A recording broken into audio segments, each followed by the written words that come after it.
ಇನ್ನು ಮುಂದೆ 16 ವರ್ಷದೊಳಗಿನ ಮಕ್ಕಳು ಇನ್ಸ್ಟಾಗ್ರಾಮ್, ಯೂಟ್ಯೂಬ್, ಫೇಸ್ಬುಕ್ ಬಳಸಲು ಸಾಧ್ಯವಿಲ್ಲ. ಹೌದು ಸ್ನೇಹಿತರೆ, ಕರ್ನಾಟಕ ಸರ್ಕಾರ 2026ರ ಬಜೆಟ್ನಲ್ಲಿ ಒಂದು ದೊಡ್ಡ ನಿರ್ಧಾರವನ್ನು ಘೋಷಿಸಿದೆ. ಆದರೆ ಒಂದು ಪ್ರಶ್ನೆ, ಈ ನಿರ್ಧಾರ ಮಕ್ಕಳ ಭವಿಷ್ಯವನ್ನು ರಕ್ಷಿಸುತ್ತದೆಯಾ ಅಥವಾ ಇದು ಹೊಸ ಸಮಸ್ಯೆಗಳನ್ನು ಸೃಷ್ಟಿಸುತ್ತದೆಯಾ?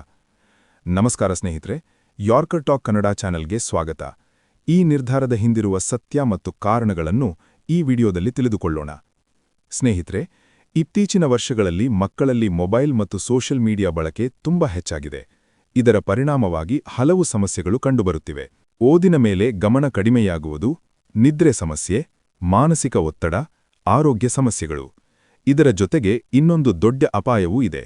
ಸೋಷಿಯಲ್ ಮೀಡಿಯಾದಲ್ಲಿರುವ ವಯಲೆನ್ಸ್ ಅಥವಾ ಅಡಲ್ಟ್ ಕಾಂಟೆಂಟ್ ಮಕ್ಕಳಿಗೆ ಕಾಣುವ ಸಾಧ್ಯತೆ ಹೆಚ್ಚಾಗಿದೆ. ಇದರ ಪರಿಣಾಮವಾಗಿ ಕೆಲವು ಮಕ್ಕಳು ಸಣ್ಣ ವಯಸ್ಸಿನಲ್ಲೇ ತಪ್ಪು ದಾರಿ ತುಳಿಯುವ ಸಂಭವವೂ ಇದೆ. ಇಂಥ ಸಮಸ್ಯೆಗಳನ್ನು ಗಮನದಲ್ಲಿಟ್ಟುಕೊಂಡು ಆಸ್ಟ್ರೇಲಿಯಾ ಮಾದರಿಯಲ್ಲಿ ಭಾರತದಲ್ಲೇ ಮೊದಲ ಬಾರಿಗೆ ಮುಖ್ಯಮಂತ್ರಿ ಸಿದ್ದರಾಮಯ್ಯ ಅವರು ಈ ಬಾರಿಯ ರಾಜ್ಯ ಬಜೆಟ್ನಲ್ಲಿ ಒಂದು ಪ್ರಮುಖ ಘೋಷಣೆ ಮಾಡಿದ್ದಾರೆ. ಅದೇನೆಂದರೆ TikTok, Facebook, YouTube, Instagram, Snapchat ಇಂಥ ಸಾಮಾಜಿಕ ಜಾಲತಾಣಗಳನ್ನು 16 ವರ್ಷದೊಳಗಿನ ಮಕ್ಕಳು ಬಳಸದಿರುವಲು ನಿರ್ಬಂಧ ಹೇರಲಾಗುವುದು ಎಂದು ಕರ್ನಾಟಕ ಸರ್ಕಾರ ಹೇಳಿದೆ.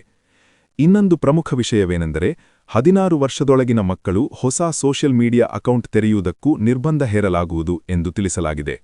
ಹಾಗೆಯೇ ಈಗಾಗಲೇ ಇರುವ ಅಪ್ರಾಪ್ತರ ಅಕೌಂಟ್ಗಳನ್ನು ನಿಷ್ಕ್ರಿಯಗೊಳಿಸುವ ಬಗ್ಗೆ ಕೂಡ ಸರ್ಕಾರ ಸೋಷಿಯಲ್ ಮೀಡಿಯಾ ಕಂಪನಿಗಳ ಜೊತೆ ಮಾತುಕತೆ ನಡೆಸಲಿದೆ ಎಂದು ತಿಳಿಸಿದೆ.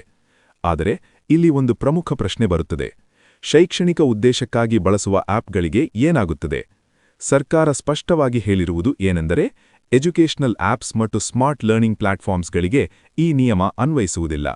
ಉದಾಹರಣೆಗೆ ಸ್ಮಾರ್ಟ್ ಕ್ಲಾಸಸ್, ಎಜುಕೇಷನಲ್ ಆಪ್ಸ್, ಶಾಲೆಯ ವಾಟ್ಸ್ಆಪ್ ಗ್ರೂಪ್ ಇವುಗಳನ್ನು ಪೋಷಕರ ಮೊಬೈಲ್ ಮೂಲಕ ಮತ್ತು ಸಮಯ ಮಿತಿಯೊಳಗೆ ಮಕ್ಕಳು ಬಳಸಬಹುದು ಎಂದು ಸರ್ಕಾರ ತಿಳಿಸಿದೆ.